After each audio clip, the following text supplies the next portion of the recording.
بسم الله الرحمن الرحيم. مسجد الحميد يقدم. خذ هذه القصة وأختم. يحكي لي هذه القصة أحد المساجين في سجن حفر الباطن،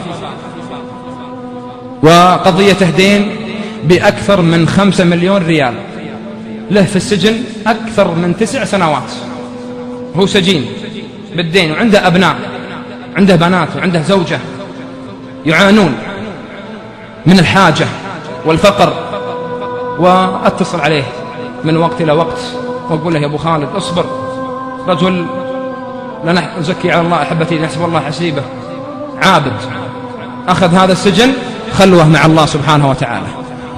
يقول أبو خالد والله بشرك يا مصر إن السجن ما أخذه عبادة وقيام الليل وصيام النهار ودعوة وذكر وأبشرك، والله أحمد الله سبحانه وتعالى. قلت الحمد لله وأسأل الله أن يزيدك من فضله.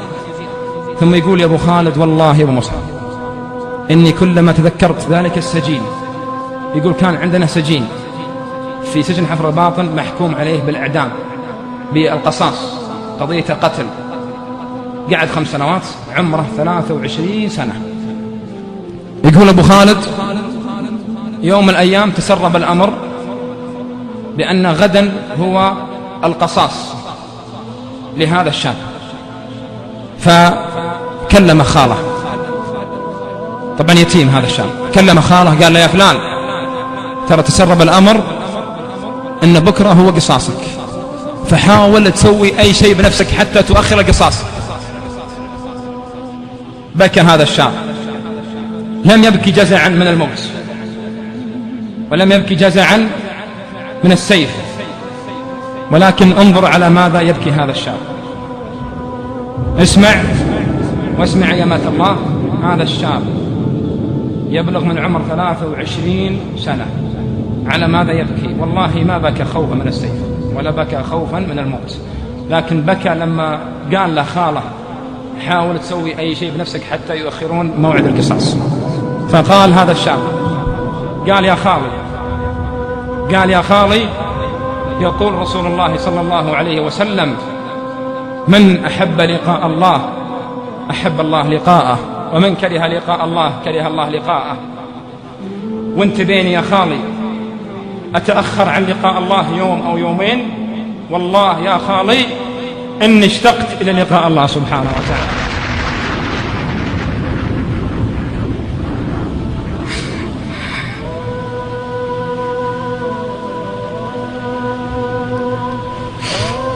انظر على ماذا يبكي هذا الشاب أحبتي في الله، فنبكي نحن على أنفسنا.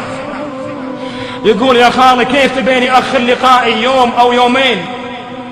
من أحب لقاء الله أحب الله لقاءه، ومن كره لقاء الله كره الله لقاءه. والله يا خالي إني اشتقت للقاء الله.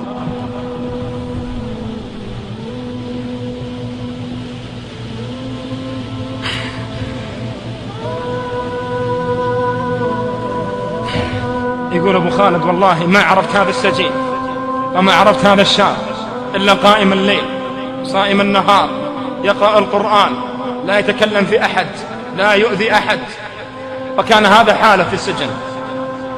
يقول بعد ثاني يوم ثم أتى الموعد، وأتى الضباط ومدير السجن وبعض القضاة والشرطة، ونادوا باسمه في الساعة 6:30 أو الساعة 7 صباحا، نادوا باسم هذا السجين فلان ابن فلان. فلما سمع باسمه قال لهم أعطوني بس 5 دقائق، ثم توضأ وصلى ركعتين لله سبحانه وتعالى. وبعد أن انتهى من صلاته أخذ المصحف وأخذ مسجل كان يسمع فيها القرآن، وأخذ سجادته التي لطالما صلى وسجد وبكى عليها، ثم أعطاها أبو خالد، قال يا أبو خالد هذه هدية مني لك. ثم ضم أبو خالد، يقول والله يا صلاح أنه ضمني وقال لي يا أبو خالد، يعني يا أبو خالد الملتقى الجنة. يقول منا من بكى ومنا من رفض أن يقابل هذا الشاب. نعم محبتي في الله، والله يقول هو يصبرنا، يقول اصبروا والمرتقى بإذن الله الجنة. يقول ثم خرج هذا الشاب، يقول أبو خالد، ويقول مدير السجن العقيد عبد السلام سابقا، يقول والله ما مر علي شاب بمثل هذا الشاب بصبره لما يقاد إلى أرض القصاص، لما يقاد ويرى السيف بعينه. والله يقول أبو خالد كأنه يزف إلى يوم زواجه. نعم أحبتي في الله، هذه القلوب التي اشتاقت إلى الله سبحانه وتعالى. لذلك كان نبينا محمد صلى الله عليه وسلم في آخر ساعات الاحتضار، وكانت عائشة ترقيه بالمعوذتين، وكان يقول بل الرفيق الأعلى، بل الرفيق الأعلى. لماذا؟ لأنه أحب لقاء الله فأحب الله لقاءه. نعم أحبتي في الله، فأسأل الله سبحانه وتعالى أن يجعلنا وإياكم ممن أحب لقاء الله فأحب الله لقاءه، ولا يجعلنا وإياكم ممن كره لقاء الله فكره الله لقاءه.